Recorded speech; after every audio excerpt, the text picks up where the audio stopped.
Gülümseten Marifetler kanalıma hoş geldiniz.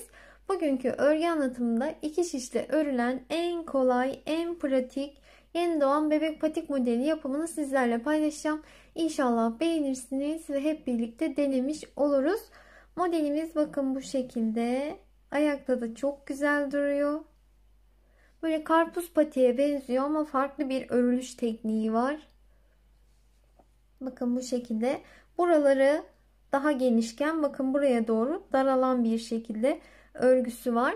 İlmekleri örmeden bazılarını geri dönüyoruz. Modelimizin örülmüş bitmiş hali bakın bu şekilde. Şöyle bu taraftan 24 ilmek atarak şişimize başlıyoruz. Böyle örerek ilerliyoruz. Bakın düz örgülerimizi örerken bazı ilmeklerimizi örmeden geriye dönüyoruz. O yüzden bakın bu şekilde buradan bu kısma doğru bakın daralıyor. Genişleyen kısımdan bu kısma doğru daralarak gidiyor. Modelimiz bu şekilde. Şimdi sizlere ölçü vermek istiyorum. Ölçü isteyen arkadaşlarımız için bu uçtan şu uca doğru tam 18 santim. Bakın böyle aynı bu şekilde ölçüyorum. Hiç gerdirmedim, genişletmedim. 18 santim. Şu uzunluğu ölçeyim. O da 9,5 santim. Şu uzunluğumuz 7 santim. Patiğimizin örülmüş bitmiş hali bu şekilde. Şimdi yapımına başlayalım hep birlikte. Evet, patiğimiz için gerekli malzemelerimiz böyle bir adet düğme kullandım ben. Dilerseniz kullanmaya da bilirsiniz. 3 milimetre şişlerim var. İğnem var dikiş için ve 2 renk patiklik ip kullandım. Bebe yünüyle de örebilirsiniz. Şimdi öncelikle böyle bu kahverengi rengimizde modelimize başlayacağız. İpi ben boynuma atarak örüyorum. Başlamadan sizlere söyleyeyim. Şöyle ipimi boynuma attım. İlmek atarak örgüme başlıyorum. Şöyle. İlmekleri bu şekilde atıyorum ben. 24 ilmek atalım. 24 tane ilmeğimi şişime attım. İlk ilmeği örmeden alıyorum. Diğerlerini ters olarak örüyorum.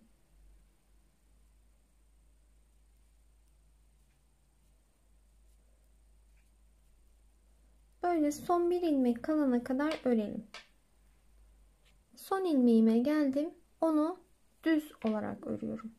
Her zaman ilk ilmeği örmeden alıp son ilmeği düz olarak örüyorum ve kenarlarımız daha düzgün çıkmış oluyor. Şu an örgünün ön yüzündeyiz. Her zamanki gibi ilk ilmeği örmeden aldım. Diğerlerini yine ters olarak örüyorum. Bakın ben böyle ilmeklerimi önden alıyorum şişime. Böyle ilmekleri arkada ve önde ters olarak örüyorum. Haroşa örgüyü oluşturmuş oluyorum. Bakın bir diş haroşa sırası oluşturmuş olduk. Bu şekilde toplam 12 diş haroşa sırası örelim. Evet, bakın 12 diş haroşa sırasını ördüm 24 tane ilmeğimle. Şimdi 13. sırayı örerken 6 tane ilmeğimizi buradan baştan keseceğiz. 2 ilmeği birlikte ters olarak ördüm. İlmeği diğer şişe aldım. 1 2 3 4 5 ve 6 tane ilmeğimi bakın burada kestim. Geriye 2 4 6 8 10 12 14 16 18 tane ilmeğim kaldı. Şimdi bu ilmeklerimi örerek devam ediyorum. Böyle sırayı tamamlayalım. Evet, bakın sırayı tamamladım. Şimdi örgünün arka yüzüne geçtiğimde diğer rengimi, lila rengimi bağlıyorum.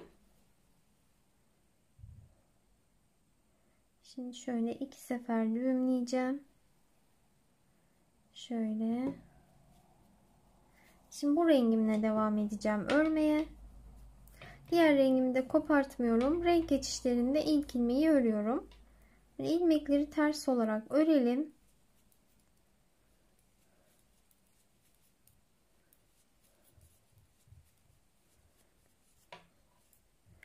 Böyle sırayı tamamlayalım.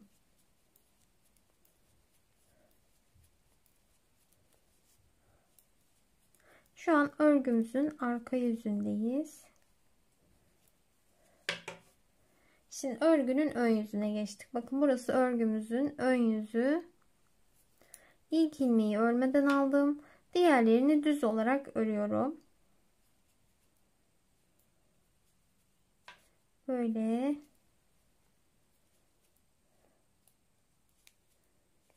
Şöyle göstereyim. Bakın. Düz örgümüz bu şekilde. Sırayı tamamlayalım. Evet, bakın böyle bir sıra düz örgü ördük. Şimdi örgünün arka yüzüne geçtim. Burada da yine ilmeklerimi örüyorum. 6 tane ilmeğim kalana kadar böyle örmeye devam edeceğim. İlmekleri ters örüyoruz örgünün arka yüzünde. Ön yüzünde düz örüyoruz. Bu rengimizle böyle örüyoruz. 2, 4, 6, 7.'yi de ördüm. Bakın burada 2, 4, 6 tane ilmeğim kaldı. Onları örmeden geriye dönüyorum.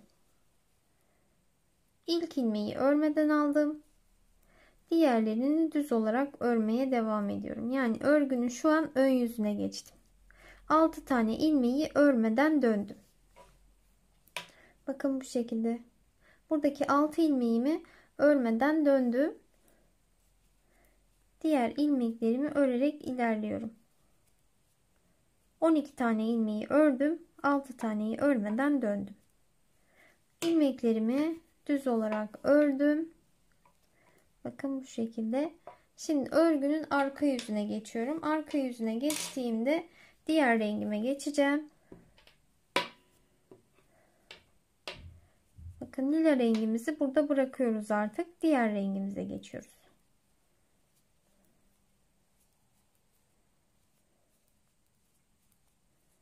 Yine ilmekleri örgünün arkasında hep ters olarak örüyoruz.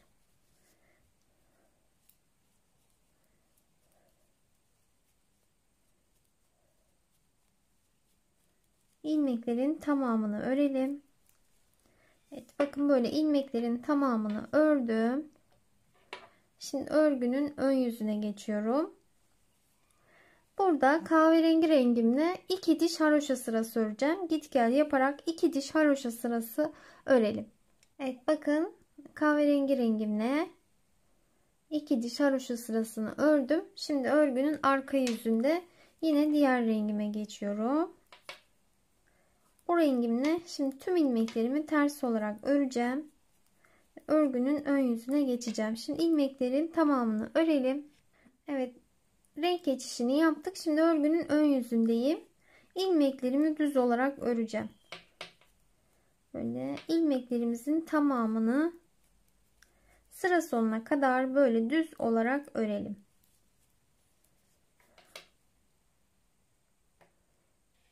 Evet, şimdi örgünün arka yüzüne geldik. Ön yüzünde ilmekleri böyle düz olarak örmüştük. Şimdi arka yüzündeyiz örgümüzün. 12 tane ilmeğimizi ters olarak örelim. Sıra sonuna kadar gitmeyeceğiz. 6 tane ilmeğimizi örmeden geriye döneceğiz.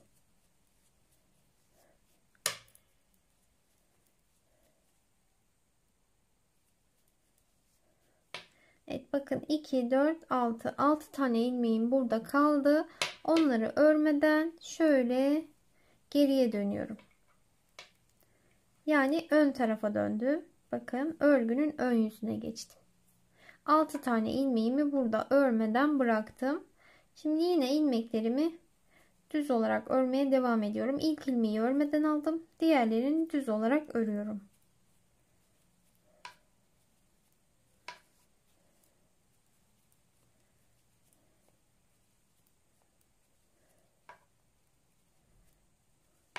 Sıramı tamamlamış oldum. Bakın.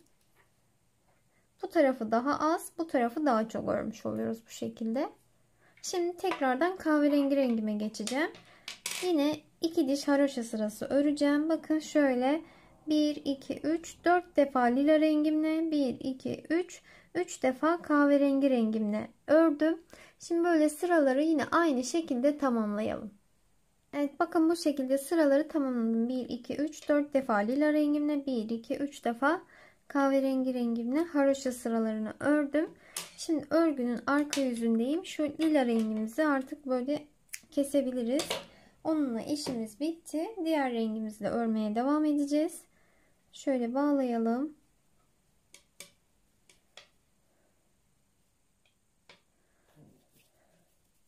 Şimdi yine örgünün ters tarafındayız. Burada yine ilmeklerimizi ters olarak örelim. Sıranın sonuna kadar gelelim. Bakın sıranın sonuna kadar geldim. Şimdi burada kestiğim 6 tane ilmeğimi atıyorum. 1 2 3 4 5 ve 6. Sonrasında örgümün ön tarafını çeviriyorum. Attığım ilmekleri de böyle ters olarak örüyorum. Bakın bu şekilde. Böyle tüm ilmeklerimizi örelim. Yine toplam 12 diş haroşa sırası olana kadar örmeye devam edelim.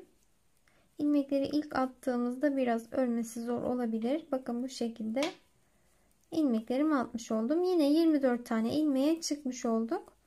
Böyle bu şekilde toplam 12 diş haroşa sırası örelim. Evet, bakın 12 diş haroşa sırasını tamamladım. 2 4 6 8 10 12. Şimdi 13. sırayı örerken ilmeklerimi keserek patiğimin örgüsünü bitireceğim. 2 ilmeği birlikte ters olarak örüyorum. İlmeği diğer şişe aldım. 2 ilmeği birlikte ters ördüm. İlmeği diğer şişe aldım. Böyle tüm ilmeklere aynı işlemi uygulayalım. Son ilmeğimi de 2 kere ters olarak ördüm. İpimi şöyle kesiyorum. Ve bakın patiğimin örgüsünü tamamlamış oldum. Bakın şöyle bir görüntüsü olacak. Şimdi dikim aşamasına geçelim. Evet, iğneme ipliğimi geçirdim. Uç kısmını düğümlemedim. Patiğimizin dikimine şu kısımdan başlayacağız. Şimdi şöyle şuradan ilk ilmeğimizi alalım. Şöyle.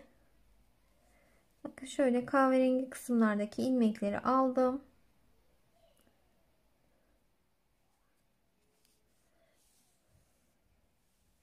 Şöyle uç kısmına kadar geldim. Şimdi burada böyle bir bakın büzme işlemi yapacağım. Şöyle.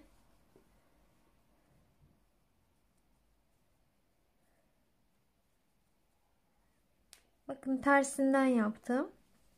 Şöyle. Şimdi burada düğme dikmek isterseniz sizler de benim gibi bu kısımda ipimizi kopartmadan dikebilirsiniz. Ben şimdi bu patiğime düğme dikmeyeceğim. Bir düğmeli bir düğmesiz sizlere göstermek istediğim için şöyle makasımla kesiyorum.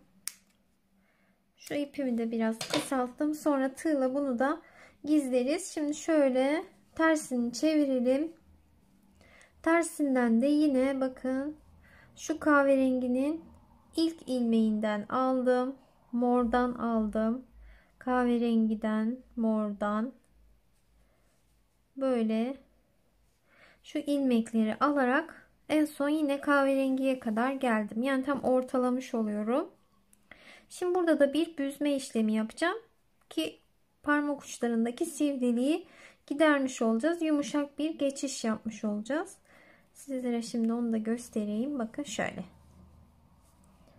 Böyle diktiğimizde böyle sivri oluyordu bu kısmı. Böyle yuvarladığımızda bakın büzme işlemi yaptığımızda böyle yuvarlak bir geçiş yapmış olduk. Şimdi artık ilmeklerimizi karşılıklı alarak böyle dikmeye başlayabiliriz. Şöyle. Şöyle alalım. İlmeklerin bakın böyle tek kanatlarını batıyorum ben. Şöyle. Bakın bu kısma bir de şuradaki ilmeğin bir tanesine bakın bu ilmeğimizi bir de şu ilmeğimizi böyle dikiş değil de örgü gibi oluyor böyle dikişimiz. Yumuşacık, ayağı hiç rahatsız eden bir dikiş olmuyor. Şöyle sizlere onu da göstereyim, şöyle çevirip bakın. Böyle örgü gibi yumuşacık bir dikiş elde etmiş oluyoruz. Böyle dikerek devam edelim şu uç kısma kadar. Evet, dikimini tamamladık. Şöyle düz tarafına çevirelim. Bakın böyle alt kısmı bu şekilde olacak. Böyle isterseniz benim gibi bu kısmına düğme de dikebilirsiniz. Pompon, çiçek de yapabilirsiniz. Sade şekilde de kullanabilirsiniz. Şöyle manken ayağımıza da giydirelim. Giymesi kullanışlı. Bir o kadar da rahat. Bakın böyle topuk kısmını sizlere göstereyim. Şöyle. Bakın bu şekilde. Böyle renkler de birbirine çok yakıştı. Bakın böyle ilk defa böyle bu iki rengi birlikte kullanıyorum. Böyle çok güzel oldular bakın bu şekilde. Şöyle. Örülüş şekli farklı olduğu için bakın çok farklı durdu. İnşallah sizler de beğenirsiniz ve hep birlikte bu modelden de yapmış oluruz. Bir sonraki videolarımda görüşmek üzere. Hoşça kalın.